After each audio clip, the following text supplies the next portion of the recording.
हम BSc part third के paper third मतलब कि फिज़िकल केमिस्ट्री के फोटो केमिस्ट्री चैप्टर के पाठ्यक्रम में जो आप ऊष्मीय और प्रकाशीय रासायनिक प्रक्रम के बारे में अंतर कौन कौन से हो सकते हैं उसके बारे में डिस्कस कर रहे थे।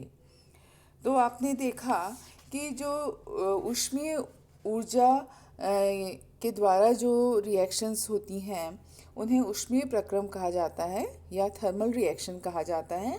और सामान्य भाषा में हम बोलेंगे तो इसमें या तो ऊष्मा का अवशोषण होता है या उत्सर्जन होता है, अर्थात ताप में परिवर्तन होता है। और वो पदार्थ की सांद्रता के साथ साथ उत्प्रेरक की उपस्थिति और तापमान पर निर्भर करती हैं वो रिएक्शंस। तो जिसका हमने एग्जाम्पल करा था, nitrogen plus hydrogen gives ammonia. Ammonia की जो प्रिपरेशन है वो एक थर्मल रिएक्शन का उदाहरण है। दूसरा हमने फोटोकेमिकल रिएक्शन के बारे में डिस्कस किया था कि जो रिएक्शन केवल प्रकाश की उपस्थिति में ही होती है उनको कहा जाता है फोटोकेमिकल रिएक्शन। ये तापमान जो है यहाँ इतना प्रभावी नहीं होता है।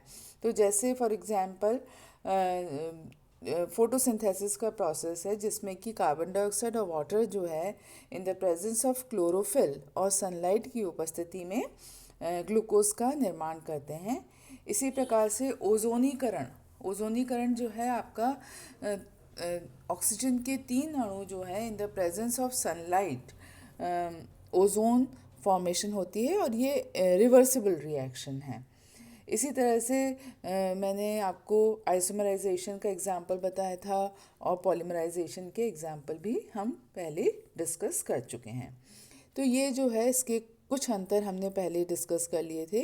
और जो शेष हैं कि जो थर्मल रिएक्शंस होती हैं वो अपेक्षाकृत सिंपल रिएक्शन होती हैं as compare to the photochemical reactions जो कि अधिकांशतः कॉम्प्लेक्स ही होती हैं। साथ ही जो है जो थर्मल रिएक्शंस होती हैं उसमें जो ऊर्जा की आवश्यकता होती है वो लगभग 10⁴ से लेकर 10⁵ तक लगभग जो है ऊष्मा की आवश्यकता किलो कैलोरी पर मोल ऊष्मा की आवश्यकता होती है। वहीं हम बात करें फोटोकेमिकल रिएक्शन की, तो फोटोकेमिकल रिएक्शन में जो है 200 से लेकर 800 nm तक जो है मतलब कि 23 से लेकर 230 किलो कैलोरी प्रति मोल तक ऊर्जा की आवश्यकता होती है। अब हम बात करते हैं कि जो ये फोटोकेमिकल रिएक्शंस हैं इसमें कुछ नियम जो हैं वो प्रकाश का अवशोषण किस प्रकार से होता है, कौन कौन सी चीज़ों पर निर्भर करता है, उसके बारे में डिस्कस करेंगे। तो जो विकिरण का अवशोषण है वो किन चीज़ों से प्रभावित होता है। अब सबसे पहले ये जानना ज़रूरी है कि विकिरण किस प्रकार की हो सकती हैं। तो जब किसी पदार्थ के ऊपर विकिरण गिरती है मतलब कि इंसिडेंट रेडिएशन जो है वो 3 चीज़ों से मिलकर बनी होती है। तो इंसिडेंट रेडिएशन को हम I0 से बताते हैं और ये 3 चीज़ों से मिलकर बना है। एक तो जो रेडिएशन एब्जॉर्ब हो जाती है, एक जो रिफ्लेक्ट हो जाती है और एक जो ट्रांसमिट हो जाती है। मतलब कि ये तीनों मिलकर is equal to the incident radiation. Incident radiation का कुछ भाग रिफ्लेक्ट होता है, कुछ भाग एब्जॉर्ब होता है और कुछ भाग ट्रांसमिट हो जाता है। तो इसके लिए हमने ये यहाँ इक्वेशन लिखी है। अब आता है कि जो विकिरण है ये तो स्पष्ट हो गया कि एब्जॉर्ब जो होता है भाग वही फोटोकेमिकल रिएक्शन के लिए रेस्पॉन्सिबल है। तो IA is equal to I0 minus IT, मतलब कि जितना विकिरण आपतित हुई थी उसमें से जो भाग ट्रांसमिट हो गया है उसके अतिरिक्त जो शेष विकिरण का जो भाग बचा रह गया है वही केमिकल रिएक्शन को करने के लिए रिस्पॉन्सिबल है, उत्तरदायी है, और उसी की जो ऊर्जा है वही अभिक्रिया को परिणति देगी। तो ये बात हुई हमारी I0 और IT और IA के बारे में। अब ये किस पर निर्भर करता है? सबसे पहले जो प्रकाश विकिरण का जो अवशोषण होता है वो पदार्थ की प्रकृति पर निर्भर करता है, और पदार्थ की प्रकृति अर्थात कि उसमें एनर्जी लेवल्स कौन कौन से हैं उनके ऊपर निर्भर करेगा। तो जो है इसके लिए हम ये बोल सकते हैं कि कोई भी अवशोषित करने वाले पदार्थ में से जब कोई प्रकाश को गुजारा जाता है तो वह नेचर ऑफ रेडिएशन के साथ साथ नेचर ऑफ मीडियम पर भी निर्भर करता है, जो माध्यम है उसकी मोटाई पर भी निर्भर करता है, और आपतित प्रकाश की या विकिरण की तीव्रता पर भी निर्भर करता है। तो ये चारों चीज़ें जो हैं वो कितनी मात्रा में उसका अवशोषण होगा उसको निर्धारित करती हैं। अर्थात कि जो आपतित है और जो रिफ्लेक्टेड है, जो आपतित विकिरण है उसमें से जो एब्जॉर्ब पार्ट है जो कि अभिक्रिया कर रहा है वो इन सभी चीज़ों पर निर्भर करता है। तो सबसे पहले साइंटिस्ट लैम्बर्ट ने नियम दिया, और वह नियम था कि जब किसी वह नियम को हमने इक्वेशन में इस तरह से बताया है कि जब किसी समांगी अवशोषक में से मोनोक्रोमेटिक लाइट पास की जाती है, प्रकाश की किरणों को प्रवाहित किया जाता है, तो अवशोषक माध्यम की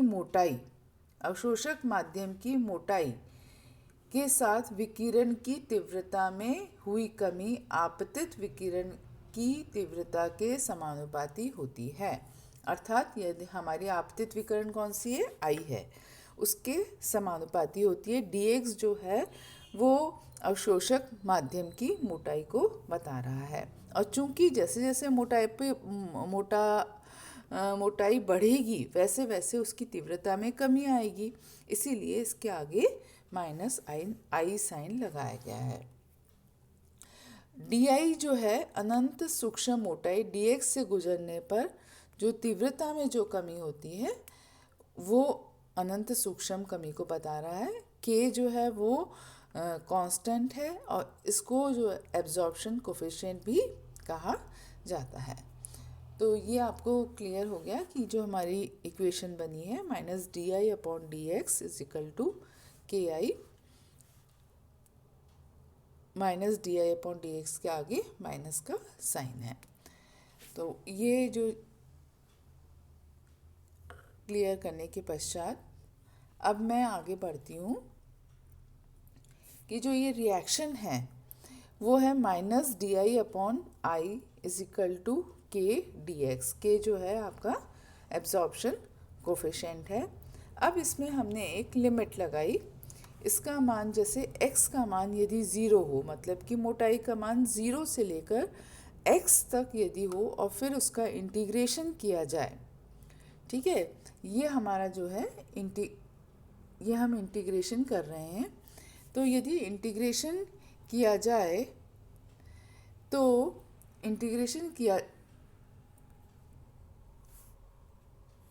इंटीग्रेशन यदि जब किया जाएगा तो आपको ये पता चल रहा है कि हमारे पास में जो फाइनल इक्वेशन आती है वो आती है ln I0/I = kx। इस इक्वेशन को मैं आगे जब सॉल्व करती हूँ तो सॉल्व करने पर आप देख रहे हैं IT = I0e - kx आता है, ठीक है। जब हम इसको नेचुरल में लॉग में डालेंगे तो 2.303 log I0/IT = kx आता है, जहाँ x जो है वो हमारी माध्यम की मोटाई है, ठीक है। तो ये हमारा नियम हुआ बियर लैम्बर्ट्स लॉ, बियर का नियम। अब इस चीज़ को हम आगे लेकर चलेंगे। देखिए, आपको इस फिगर से भी पता चल रहा है कि हमारी जो रेडिएशन आई थी वो थी I0। ठीक है, I0 हमारी रेडिएशन इंसिडेंट रेडिएशन है। इसमें से IR जो है वो रिफ्लेक्ट हो गई है और IA का एब्जॉर्प्शन हुआ है, जो कि फोटोकेमिकल रिएक्शन करेगी, जिसके एब्जॉर्प्शन से फोटोकेमिकल रिएक्शन होगा, और जो शेष IT है वो ट्रांसमिट हो गई है। तो ये चीज़ें जो हैं आपको इस फिगर से भी और क्लियर हो रही हैं। तो इस प्रकार से जो है हमारा जो बियर्स लॉ था, लैम्बर्ट्स लॉ था, उसको डिफाइन किया गया।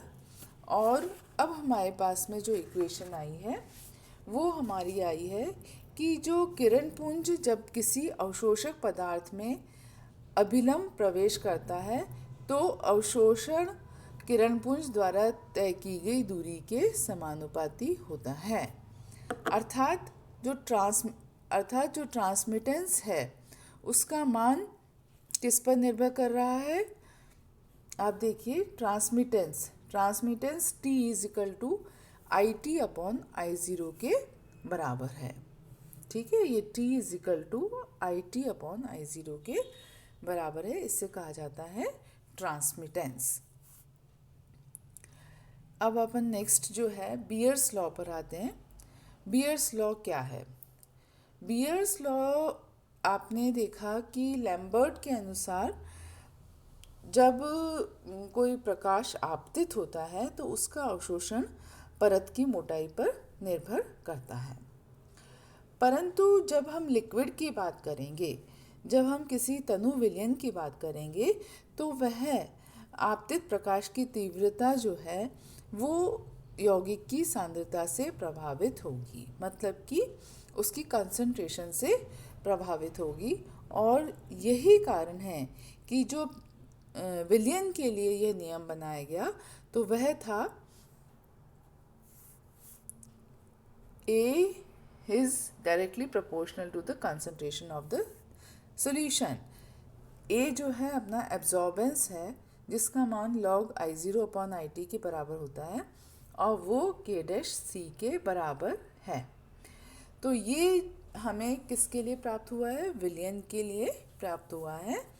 तो C विलयन की सांद्रता है, K' प्रोपोर्शनलिटी कांस्टेंट है, जो कि विकिरण के तरंगदैर्ध्य पर निर्भर करता है और उसकी मोटाई पर निर्भर करता है। ठीक है, तो ये हुआ हमारा बियर्स लॉ। बियर्स लॉ और लैम्बर्ट्स लॉ में क्या अंतर है? लैम्बर्ट्स लॉ जो मैंने आपको पहले बताया था, जो अवशोषण परत की मोटाई पर निर्भर करता है, और बियर्स लॉ में विलयन की सांद्रता पर निर्भर करता है। अब जो नेक्स्ट जो नियम बनाया गया वो इन दोनों का को योग करके बनाया गया।